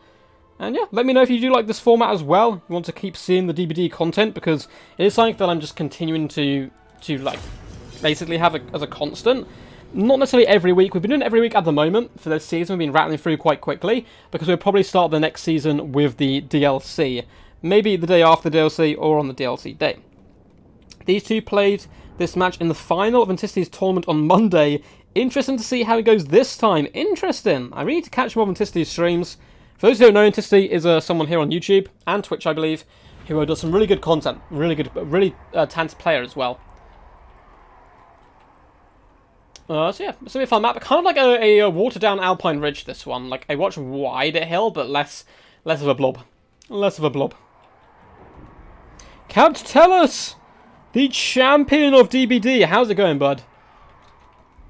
Do you guys have any questions about Tomb Kings and how to play Tomb Kings? Take this opportunity now to like drop them in chat, and Cap Tellus may be able to help you out. He is certainly one of the better Tomb King players in the community at the moment. So for the and Empire as well. For the forces of Ice Power and the Greenskins, once again we have gone the paunch. He hasn't learned his lesson. He's just had his butt kicked, but he's back for action as he always is. I love his little wolves. Like, wolf characters are so cool. Armored wolves in general look beautiful. I wish we had these guys as like their own unit, like feral wolves, or like feral armored wolves. Orc Shaman coming in with Fist of Gork. We have a infantry corps of Night Golem Fanatics and Black Orcs, forming actually a bit of a Doom box here, with the 8-peak loons to back them up. Savage Orc Biggins as well, so a box greenskin build coming by Ice Power. We have Orc Arrowboys in the middle, who can fight off summons rather well, so no Durasti arrows. Skirmish Corps with Wolfride Archers, Morgos Major Marauders, a Night Golem Shaman with Vindictive Glare, and that's going to sum it up. That is a pretty disgusting build from the Greenskins, but very powerful. The forces of Moore going very wide here, just an insane number of zombies and an insane amount of chaff with skeletons, spearmen and warriors dotted all the way along, so certainly not looking to win the infantry fight but bog it down.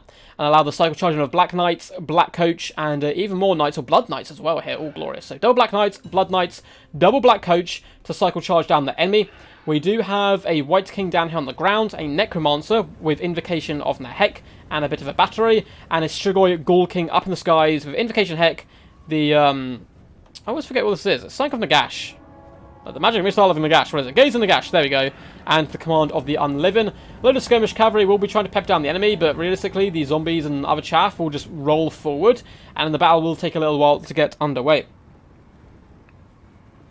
You found me. Yeah, we know who you are, Rebane. You can't hide from us. We know. How the game's been? Really good, Cap Tellus. We've had some really fun games. Today and yesterday's stream have been fantastic. Quite competitive stuff so far. We've seen a lot of Greenskins. We saw Greenskins lose to Empire, though, with a double Fire Hellblaster build, which was, quite frankly, beautiful. It was really well played by Moore. Unfortunately, his reward is to once again face Greenskins, but this is the best of 5, so they can't be here in every single matchup. Go like have fun, says the guys, which is always good to see. And yeah, it's going to be quite a slow start. I mean, the zombies and the skeleton warriors are going to really slowly push all the way around. Try to waste the ammunition of the skirmish cav. If I'm Ice Power, I'm taking these guys off fire at will, because I don't want to risk any shots coming into zombies and other such stuff. And it looks like he may have actually just done that, and it's just the Orc Arrowboys who are raining fire in. So Vampire Lord could actually whip up and around the flank right now and start shooting some of those big shots down the line. It looks like the Night Golem Shaman did overcast Vindictive Glare and miscast, taking a considerable amount of damage himself, and none of the heavy hitters, it seems, for the counter have taken any damage whatsoever. Skirmish Cav are starting to fall back. Grom the Paunch is getting 23 kills, doing some lovely cycle charging, just moving ahead of his army, hitting those zombies. Needs to be careful. Doesn't want to be caught, though, by Blood Knights, because they can eviscerate him in a matter of seconds, which would be rather nasty stuff. So, Ice Power kind of reining him a little bit, using him rather well so far, though not pushing forward so much. Yeah, this is a sea of zombies, man.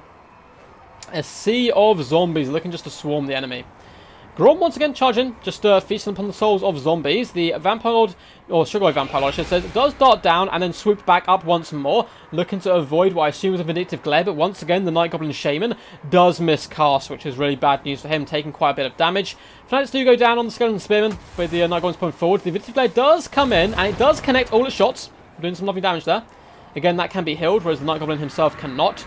The Skirmish Cav just pressurising zombies, and it's a real slow advance trying to wrap around the flanks there. And the Greenskins maybe want to reposition now. They're going to be quite happy here on the high ground, it would seem. Scavescape does go down on the Night Goblin Fanatics, absolutely decimating them, and they're probably not going to be able to use their Fanatics anymore. So if you have less than 25% HP, you cannot use Fanatics, and they are down very low. I think that's it's kind of borderline, probably just below, and they're no longer able to use their twirly-whirlies, which is quite upsetting for them, I'm sure, but obviously quite good for AC Moore here.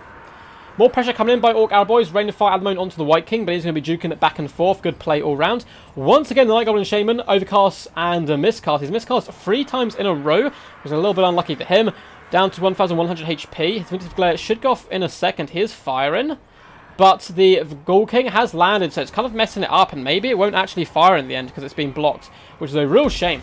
Vampire Lord is a Ghoul King, sorry, I keep saying Vampire Lord. It does pop Opal Amulet and have to fall back. He tried to come after Grom, forced him to pop Lucky Banner, but there's a lot of Archer Fire coming in now, with the Skirmish Cavalry and the Orc Arab Boys laying it on thick. Skeleton Warriors continuing this around. The Chariots are going to do really nice work as well once they get to grips with this build.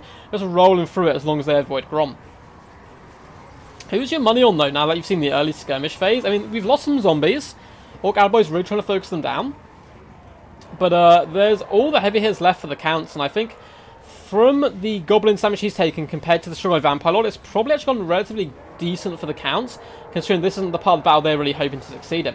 Black Coach does roam in. He's looking to just hunt down as many enemies as possible. We have Black Knights as well that are going to be charging in to the 8-peak Looms, who most likely are going to use their Fanatics, but more baits in, tries to force Fanatics, and Icepower instead is going to be forced to use them on Spearmen, not getting anywhere as near much value as he would like to. Black Knights can now charge in. Another overcast by the Night Goblin Shaman, 4th in a row. Breath Attack's going to come down, I think. It's a summon. A Crypt Ghoul summon comes down in the midst of all these Spider Riders. They need to run for their lives, otherwise they're going to be doomed. And now these Crypt Ghouls can be used to hunt down the Orc Arab Boys, but so much pressure coming down now on the Ghoul King, but he has plenty of healing potential left in the back. Skeleton Warriors are finishing off Night Goblin Fanatics here, and the Black Knights have hammered home into the Orc Biggins. Need to cycle charge where possible, and the Orc Arrow Boy core is in big trouble with Black Knights reaving into the back line, and this is going to be quite the charge. Yes, Orc Arrow Boys are okay melee combatants and can do good up against some zombies, but mighty Black Knights may be a different problem, although Warriors popped there, which should soup them up quite nicely. Black Coaches are healthy, it would seem, at least this one is. Where's the other Black Coach? Hopefully it's not gone down here. Oh, it's trapped. Oh no, the other Black Coach kind of stuck too long with 8-peak Loons. It's taking a considerable amount of damage at this point. Balance power is dead even. The Ghoul King just flying high up in the skies. Would like to see some of his Death Streaks come down. Probably on the Savage Orc Biggins would be a good target. Or the Black Orcs, who are currently fighting the White King and struggling. Blood Knights have forced themselves in the back line, doing some decent work, hunting down the Orc Arab Boys. Black Coaches are getting a little low, at least one is. The longer the fight, the more powerful they become, however. Strong Ghoul King doing a decent job trying to hunt down Grom the Paunch, doing some pretty nasty damage to him with that Bloodlust popped. Though all the time this happens, he's been hounded by the Skirmish Cavalry. And Skirmish Cavalry could be the bane here of the Vampire Count force, but some of it is routing. Morgos Major Mortars are fleeing, Orc Arab Boys are fleeing. The Vampire Counts are looking relatively tasty at the moment. Black Knights doubling up with both Black Coaches onto Savage Orc Biggins. Fistic Orc is popped on them. Their leadership may not stand. Night Goblin Shaman looks like he popped a Vindictive Glare into his own Orc Arab Boys. This has been the most unlucky Night Goblin Shaman of all. He's done like very little, I think. Yeah, 380 damage value and nearly killing himself in the process. Counts seem to be dominating now. Necromancer is dueling the Black Orcs, who is surrounded right now by zombies, but a war goes down. That's certainly going to allow the Greenskins to win the front line. Both Black Orcs going strong. This White King a little bit isolated and surrounded. Both Black Coaches, though, going to be forming up on Grom. Lucky Banner may be popped, but they do not care. Ramrodding him in the side, and Ice Power does pop out. And once again, we see Greenskins fall for their second game in the row. Will please someone think of the Goblins and buff our beloved Greeny boys. I'm joking, of course. Greenskins are need enough. Ice Power putting on a good show, though, coming in with the Death Box, but AC Moore is a Vampire Count main and one of the best in the industry. He's really hard to take down. 600 damage value for Grom, despite getting 107 kills. And this little Shaman, yeah, just flops so hard. Miscast every single cast, and even hit his own troops. And the Greenskins in general got no real value from their magic. The Black Orcs on the front line, 332 kills and only 368 damage value. 900 on this unit, surrounding the White King for longer portions. 780 damage value onto 8 Peak Loons. Orc Boys doing okay. 650 damage, 450, not too shabby. The Savage Orcs, just all the infantry really struggled. Apart from this unit of the Savage Orc Biggins, who got 1,300. Skirmish Cav as well got nowhere near their gold cost. AC Moore really putting on a masterclass here for people on how to take down Greenskins. 1.2k damage value on the Gold King. Nice patient play from him as well. 985 on the White King. Zombies and Skeleton Warriors didn't really do much, but just simply bogged down the enemy, which is their job. Black Knights, again, not much, but managed to shut down the Orc Araboy line. Blood Knights, 800 damage value. Black Coaches, 485, 445, with plenty of healing and potential left in the tank. GG. Awesome game there by these guys, and we will be moving on now to Karak Asgul. GG.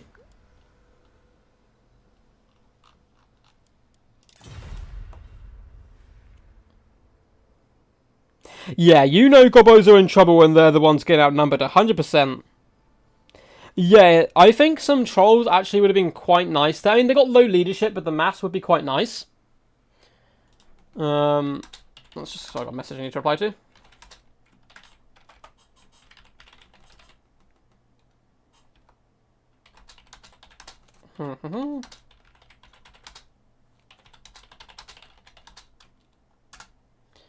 Kill.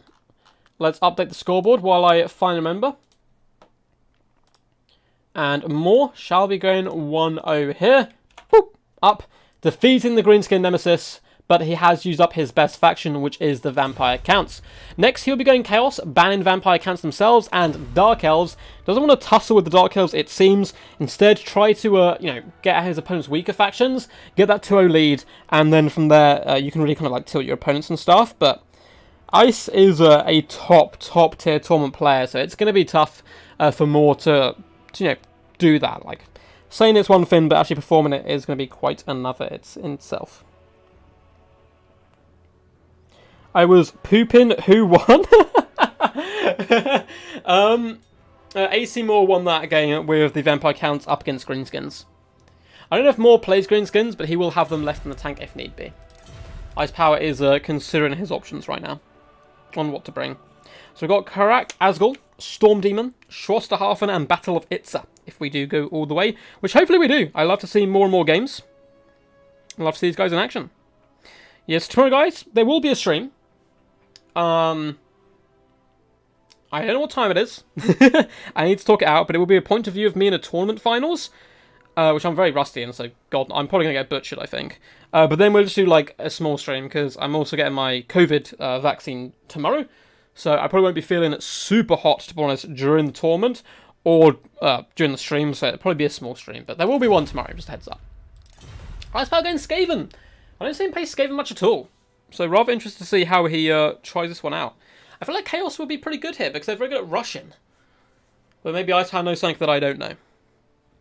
I don't really play Skaven, so... I play them now and again. I do find them quite fun. But, I mean, just like a Marauder rush... and a Chaos Warrior rush, just going like real heavy on the infantry, can knock out a lot of the troops. Then you bring something like Archaon, with that fire magic, can easily kill like the large creatures. But who knows? Who knows? I'm just going to update challenge, because it looks like it wasn't fully done. Make sure Moore does take his rightful place in the final, and he is 1-0 up here. But of course, this is a glorious best of 5 here today. So... let's just check, make sure the stream's running all good. Looks like it is. It is doing well. Cool. Let's wait for these guys to sort out their builds. They played this matchup as well on the tournament. Oh, God. So who won the tournament between these two, Bowmore? And who won this matchup? Maybe it's Mind Games. Are they bringing different builds? Are they bringing the same builds? Because you have your kind of tried and true and tested like builds, right? That you know are good in matchups. But if you've played someone with it recently, they know all your tricks. And it might be better to actually switch it up a little bit. Getting some mad deja vu today. Oh, no. Let's have a little more Civar water. It is bacon here in the UK once again. Which is probably something I'm going to be saying quite a bit over the summer. Because our house is quite an old house, and it is a furnace, basically. It's like living in an oven. It's horrible. You can get a little horrible. Ice 1-2, if I remember. The Vampire Count's Greenskin game was basically the same builds. Interesting. Very interesting. So, it depends if they're going to stick to the same builds. It really does depend. I'm interested to see what both players bring to the table here. Time to despoil, says Moore. He is ready. Ice Power's ready. Let's rumble and hop into this game 2 of the finals here today. And once again, guys, the winner of this will be booking themselves a slot in the grand finals, which we already have 2 people qualified for. We need 4. So there'll be 1 more qualified after this. And currently Chosen One, who is a champion in the past, has made it to the finals, as has Void, who played very well last week in a hotly contested semi-finals and finals. Oh, let's go for a nice little stretch before these guys get underway. Oh, that's good stuff. And it looks like they're just about to load in. Nice big open map as well here. And let's see what we have for the force of Ice Power. He's got his backs on the rope right now, looking to punch back hard, and he has fallen for the corruption of Skaven. We actually have Itic Claw. Ice Power trying to win back the hearts of the people here for bringing green skins. I love it. I absolutely love Itic Claw as well. He's one of my favourite lords. Him and Deathmoss Snickage look so freaking cool. And the Doomwheel model is absolutely fantastic. Coming with Brass Orb, Howling Warp Gale, and Warp Lightning. We do have some Rat Ogres, a very good cheap kind of counter-charge unit. They're not really good for necessarily whipping around the wings. They can do that job, but they're really good at counter-punching and protecting the back line. We have Council Guard, Regiment Round Storm Vermin, who are unbreakable. Wolf Rats with Poison. Poison Wing Globadiers, 1-2 it would seem, so only the 2. Double Assassin, both come in, of course, with the Rival Hide Talisman. And we have Skaven Slaves dotted through the front line, and a bucket ton of skirmish in the form of Gutter Runners with Poison, and Night Runners looking to drag in the forces of Chaos. For us more, we have Aspiring Champions. This is beautiful. So we have Aspiring Champions dotted right in the front, which is an interesting choice. I never see these guys. Like, I mean, they got magic damage, they got encourage, but that's about it. And Vanguard. Chaos Marauders in the secondary battle line, looking to keep these guys fighting that little while longer. Triple Chaos Knights. AC Moore must be playing some pretty hardcore music in his head right now. Double Ferroman Squad up in the sky. We have the Everdark, and we have an Exalted Hero down on foot with Mark of Khorne. I like both these builds. This is going to be some certainly heavy rock and roll vibes I'm getting right now. The Skaven instantly think, you know what, nope, I don't want to move forward and hit these Aspiring Champions, and we're going to roll back. Itic Claw going to be used as a worse Grom, I think, kind of driving towards the enemy here. Manticores are up in the sky, looking to hunt down Itic Claw, which they can certainly do, but of course Night Runners are hidden and waiting, lurking in the wings. Could do some nice damage to them. Exalted Hero is actually going to drive back Itic, just saying, get out of here, man. I don't want you attacking my glorious Aspiring Champions. And now the skirmish contingent has been revealed. Aspiring Champions raise their shields and take the damage on the chin. Itic Claw is going to come in for the charge and immediately bomb rush away. He does no damage to the Aspiring Champions and takes a tiny amount in return. The Exalted Hero does get blasted, though, in return, which is quite nice. These random bolts of lightning which shoot off Itic Claw, and they do deliberately kind of, hit targets and stuff, which is good to see.